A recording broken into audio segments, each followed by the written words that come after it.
మీ business ఏదైనా మీ ఊర్లో promotion చేయాలంటే అది సుమన్ టీవీతోనే సాధ్యం. ఇప్పుడే సంప్రదించండి. మీరు చెప్పండి, ఈ చెర్లకు మొత్తం మురికి నీరు వస్తున్నది.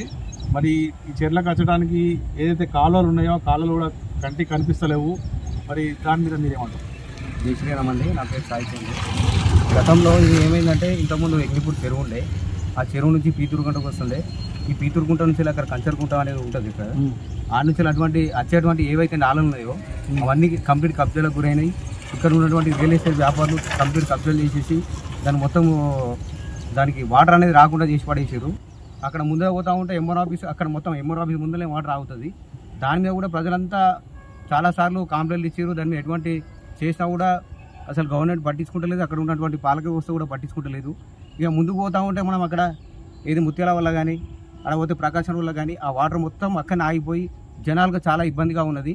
దాన్ని కూడా అసలు దృష్టిలో పెట్టుకొని ఇప్పుడు ఉన్నటువంటి గవర్నమెంట్ ప్రజలకు అన్ని విధాలుగా అందుబాటులో ఉండే విధంగా చూసుకోవాలని చెప్పి కోరుతున్నాం. ఇప్పుడు ఇళ్లకు మురికి నీరు వస్తుందని చెప్పి ప్రజలు ఆరోపిస్తున్నారు. మరి దాని గురించి మీరేమంటారు?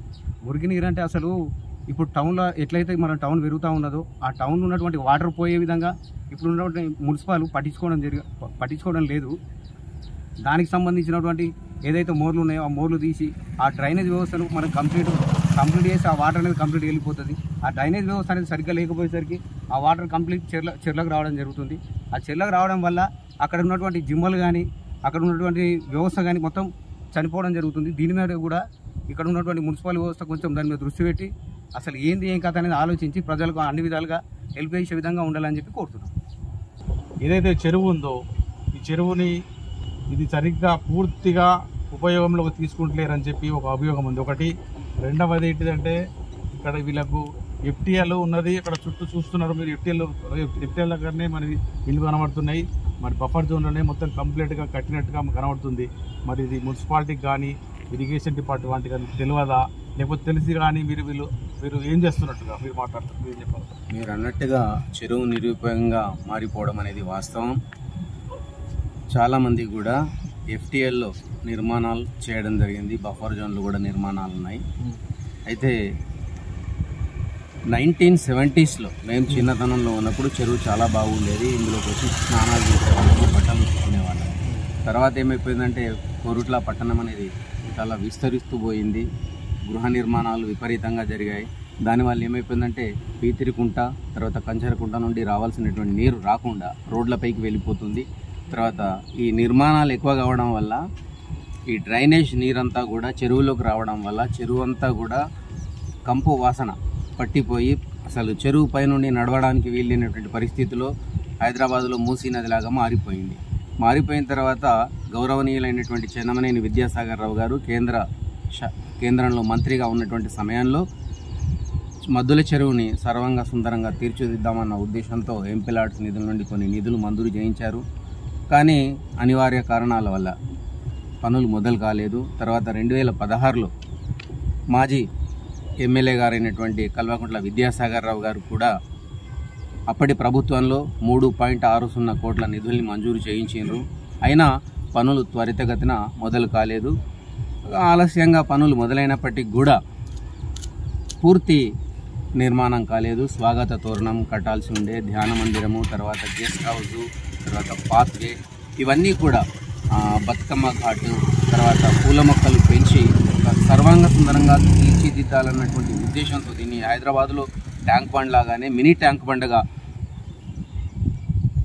మలచాలన్నటువంటి ఉద్దేశంతో నిధుల్ని మంజూరు చేయడం జరిగింది. కానీ పనులు మొదలైనవి, ఆ పనులు కూడా నత్తనగా నడిచినాయి.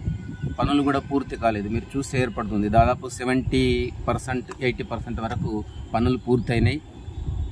తర్వాత గత అసెంబ్లీ ఎన్నికల సమయంలో ఆదరబాదరగా బోటును తీసుకొచ్చి బోటును ఒక 4-5 రోజులు, వారం రోజులు, దాదాపు వారంలో నడిపిరు కావచ్చు. తర్వాత మళ్ళీ బోటును నడవడం అనేది ఆగిపోయింది.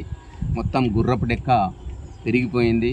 దీనిపైన ఆధారపడి జీవించేటువంటి మత్స్యకారులు ఎవరైతే ఉన్నారో వాళ్లకు ఉపాధి కోల్పోయినారు. మొత్తం చేపలన్నీ 2-3 సంవత్సరాల క్రితం చనిపోయి చెరువులో నీళ్లపైన తేలినటువంటి పరిస్థితి.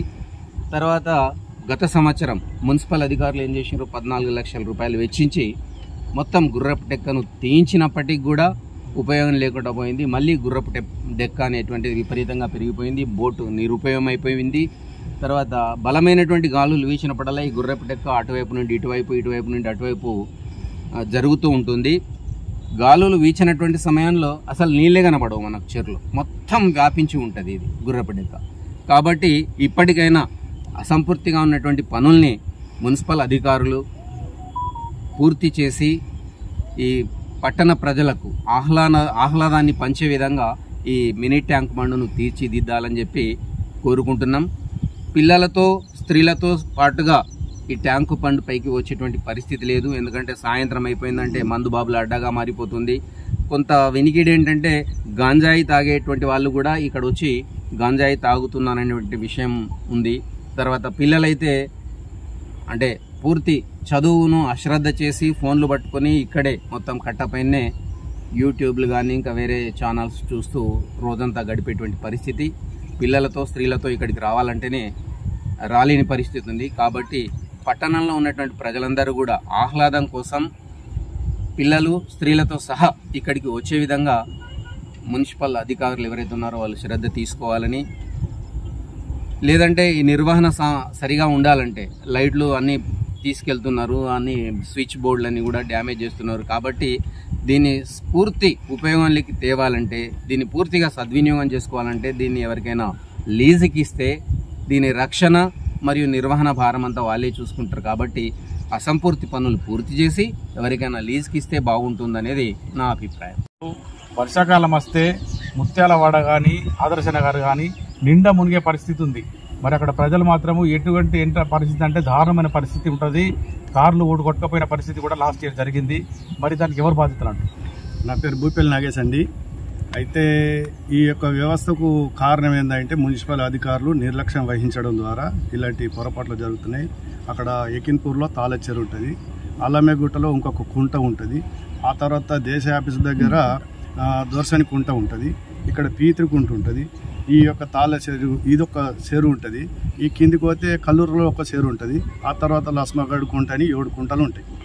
ఈ కుంటలను ఏం చేసినారంటే ఈ రియల్ ఎస్టేట్ వ్యాపారులు వ్యాపారం చేస్తున్నప్పుడు మున్సిపల్కు సంబంధం తీసుకొని మున్సిపల్ ద్వారా లేఅవుట్ చేస్తే బాగుంటుంది.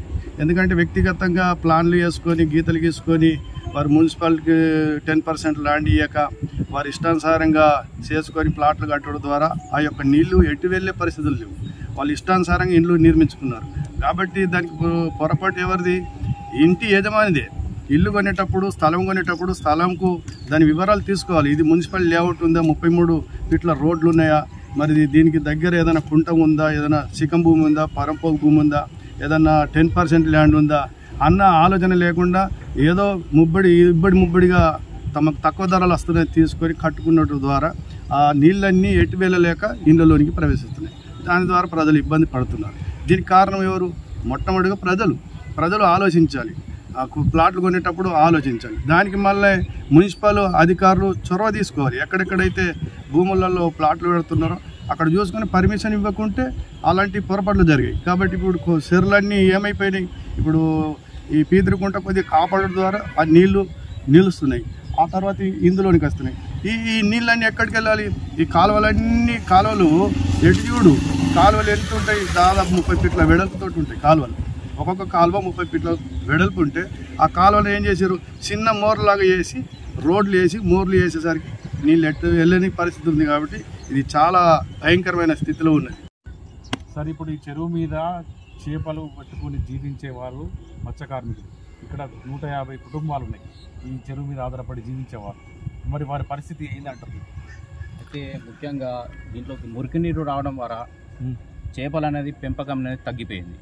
ఇంతకుముందు చూసుకుంటే ఈ గుర్రపు డెక్క లేకపోవడం, తర్వాత మంచి స్వచ్ఛమైన నీరు అంటే చెరువులో ఉన్న నీరు రావడం ద్వారా, దీనిలో మంచి నీరు ఉండడం ద్వారా చేపలు అనేది పెంపకం చాలా ఉండే.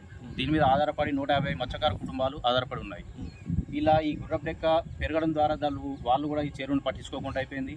మున్సిపల్ అధికారులు కూడా దీని గుర్రపు డెక్కను తొలగించితే చేపల పెంపకం అనేది పెరిగి వాళ్ళు కూడా ఉపాధి పొందుతారు. 150 మంది కుటుంబాలు ఇప్పుడు వేరే ఊర్ల మీద పడి అక్కడ చెర్ల ద్వారా అక్కడ పెంపకం పెంచుతుండ్రు. ఇక్కడ చాలా తక్కువ అవ్వడం వల్ల వాళ్ళకు కూడా ఉపాధి జరుగుతుంది. మున్సిపల్ వారు జాగ్రత్త చర్యలు తీసుకుంటారని చెప్పి మేము ఇక్కడి బీజేపీ పార్టీలు కానీ టీఆర్ఎస్ పార్టీ కానీ జేఏసీ నాయకులు కానీ ఇక్కడ చెప్తున్నారు ఈ మినీ ట్యాంక్ బండిని మళ్ళీ పూర్వవైభవం తీసుకురావాలి, మళ్ళీ ఎట్టి పరిస్థితుల్లో కూడా మేము దీన్ని ఊరుకునేలేదు.